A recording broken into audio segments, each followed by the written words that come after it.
Mari kita awali rilis hasil dari pertemuan kita pada kemarin-kemarin dengan malam dan yang berbeda keyakinan harap menyesuaikan. Bismillahirrahmanirrahim. Dengan diawalinya dengan bismillah tadi, semoga acara pada siang hari ini dapat berjalan dengan baik dan menghasilkan sampai akhir dengan baik juga. Dan yang pertama sebagai inisiator ya, sepuh dan inisiator Mas Rus. Bang. Saya ngenomin inisiator, monggo. Jadi begini, assalamualaikum warahmatullahi wabarakatuh. Bapak dan rekan-rekan, sebelum yang pertama bersyukur hari ini Allah Subhanahu Wa Taala ridho kepada kita semuanya untuk hadir. Kemudian yang kedua, kami mengucapkan terima kasih kepada rekan-rekan media seluruhnya yang sudah cukup lama kita tidak bertemu seperti ini. Makanya tadi sama dengan Mas Nin, ini kangen-kangen. Jadi begini Bapak dan rekan-rekan sekalian, beberapa hari yang lalu sebetulnya awalnya itu saya diundang oleh Mas Eko ini dan beberapa rekan. Ya kemudian terjadi diskusi sebentar begitu. Intinya begini, semestinya masyarakat Sragen itu mengambil pelajaran dari Pilkada tahun 2020 yang bahwa waktu itu hanya ada satu pasang calon, dan itu sesungguhnya amat disayangkan oleh siapapun, mestinya disayangkan oleh siapapun. Dan terbukti bahwa ada sekitar berapa kemarin, seratusan ribu itu, tanpa dikomando, tanpa diajak oleh siapapun, memilih kota kosong. Ini satu fakta politik yang tidak bisa dihilangkan. Pilihan terhadap kota kosongnya adalah satu sikap politik, sebenarnya mereka tidak menghendaki hanya kota kosong. Hari-hari ini Bapak dan rekan-rekan sekalian, kita juga belum mendengar ada partai politik atau perorangan tertentu yang secara terbuka ingin menyatakan masuk dalam kontestasi pilkada.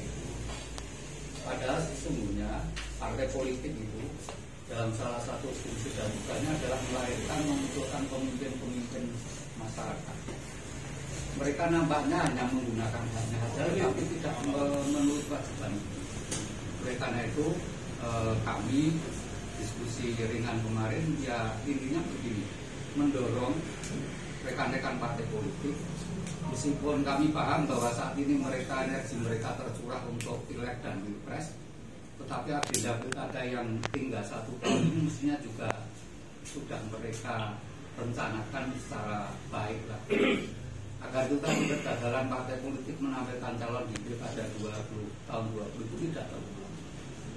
Sehingga sekali lagi ini didasari satu rasa keprihatinan pilkada yang dulu, kemudian rekan-rekan berinisiasi untuk bagaimana mendorong, tentu yang pertama rekan-rekan partai politik, kemudian yang kedua adalah rekan-rekan kalau ada anggota masyarakat yang berkeinginan untuk maju lewat jalur perorangan.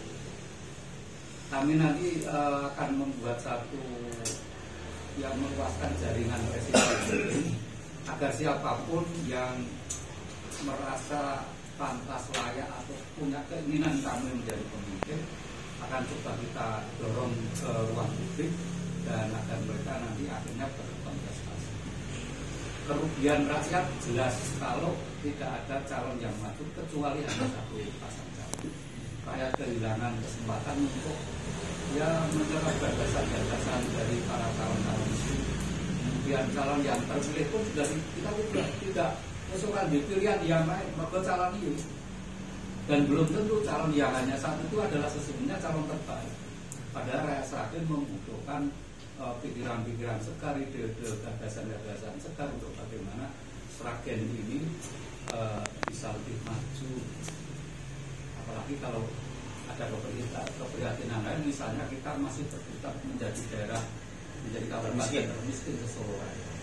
Artinya inovasi dan upaya-upaya yang dilakukan oleh para pemimpin sekarang ini dalam waktu 10 tahun ini tidak cukup mengangkat harkat martabat dan kesejahteraan. Nah, atas dasar itu, Bapak dan rekan-rekan kemarin kami diskusikan, intinya itu mendorong pada rekan-rekan partai politik untuk menyisihkan energinya mempersiapkan pilkada ini agar tidak ada calon. Kalau ada calon tunggal, kecuali secara politis, secara keuangan pun sesungguhnya rakyat menderita keluar kemudian yang partai politik itu kan dibiayai oleh negara. Aktivitas mereka itu ditanggung oleh rakyat.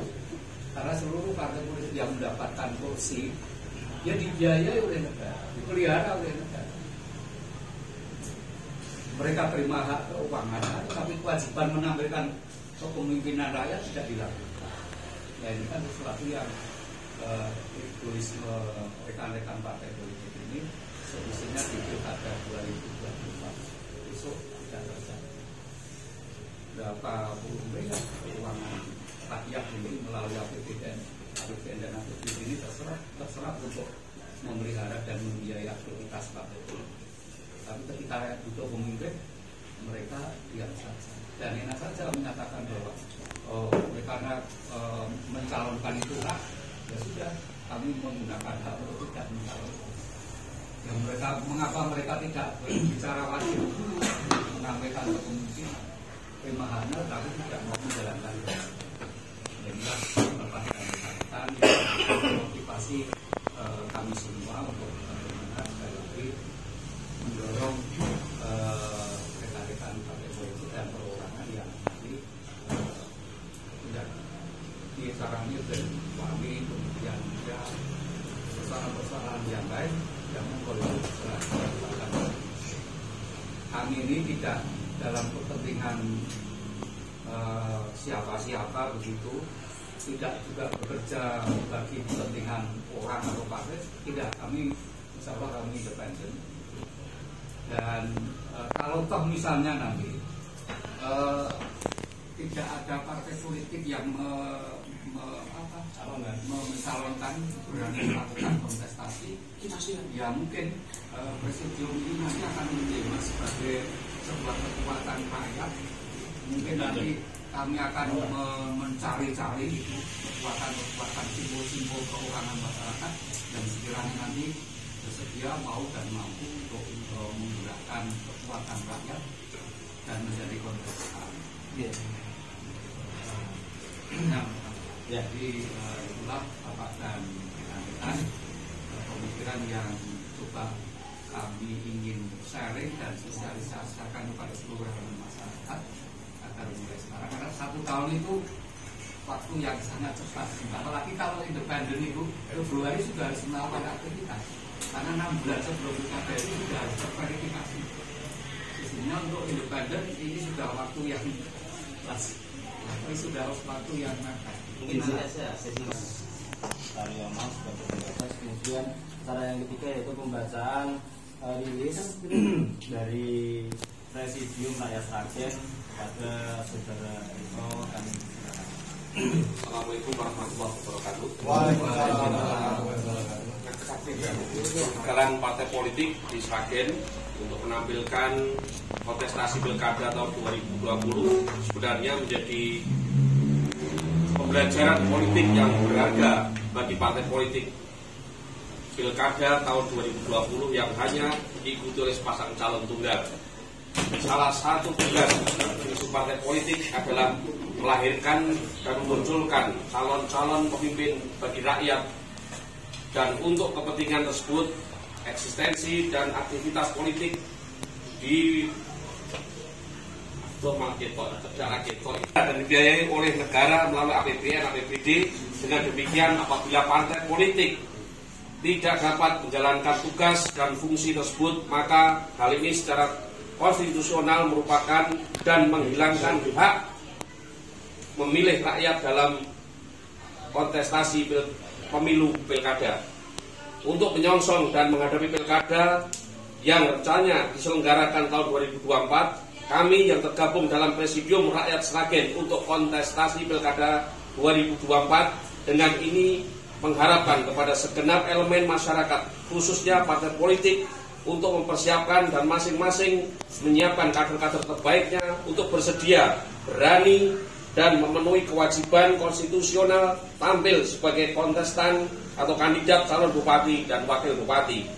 Begitu pula kepada elemen masyarakat lain maupun perorangan yang berkepentingan untuk maju sebagai kontestasi atau kandidat calon perorangan atau independen, kiranya perlu didorong untuk mempersiapkan diri dan mulai menampilkan diri ke ruang publik agar terjadi proses sosialisasi politik di tengah-tengah masyarakat. Nah, ini pernyataan sikap dari kami di Presidium Rakyat Sragen untuk kontestasi Pilkada Sragen 2024. Terima kasih. Izinkan saya tanya, kalau boleh saya tangkap tadi pernyataan Pak Rusuk Alyono SHMKN, apakah ini terjadi stuck demokratisasi di wilayah Sragen, sehingga ketika panjenengan menyebut di pemilu tahun 2020 terdapat 100.000 suara milih kotak kosong, dan mungkin ada juga sekian ribu suara yang tidak memilih. Nah, menurut panjenengan yang terjadi saat ini seperti apa? Iya ya. Kita mencoba untuk bicara secara total. Jadi memang pilkada itu memiliki beban finansial yang amat sangat tinggi. Dari sudut itu sesungguhnya kami memahami partai politik mesti berpikir keras untuk bagaimana. Kalau toh sesungguhnya mereka punya kader terbaik, tetapi kemudian bayang-bayang itu muncul, mereka juga berpikir ulang.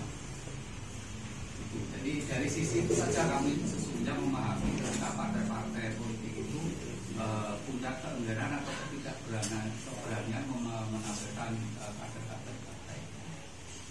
Faktanya Bapak dan rekan-rekan tahun 20 kemarin itu, ya sekitar itu tepatnya saya tidak ingat, tetapi hitungan kami kalau tidak saya sekitar itu, belum yang tidak datang.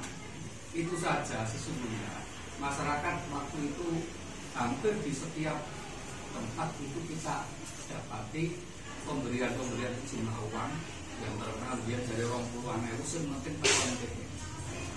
Kalau tidak terjadi itu, kalau tidak ada pemberian itu, sepertinya pilihan kotak kosong dan tidak mau hadir untuk memberikan suara itu sangat mungkin jauh lebih tinggi. Jadi ya kesenjangan, kalau menurut kami antusiasme masyarakat untuk ikut dalam proses politik pilkada ini tinggi, dan itu dibuktikan. Jadi ketidakhadiran kemudian pilihan kotak kosong ini adalah sikap politik dan itu pilihan mereka. Jadi kepada rekan-rekan atau kepada masyarakat yang berkeinginan untuk tampil menjadi calon perorangan itu sebenarnya punya modal suara itu. Tidak-tidaknya itu modal awal. Itu modal awal. Kalau disebut dinasti untuk memudahkan bukan sesuatu yang salah.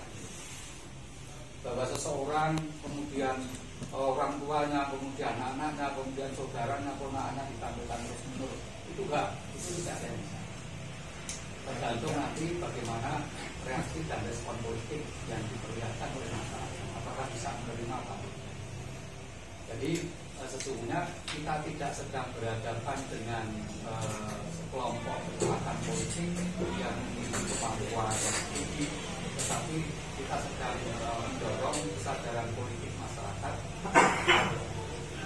Pilkada yang dibiayai oleh puluhan miliar ini benar-benar merupakan sebuah pesta demokrasi yang masyarakat menikmati gagasan-gagasan para calon politik dan kemudian menentukan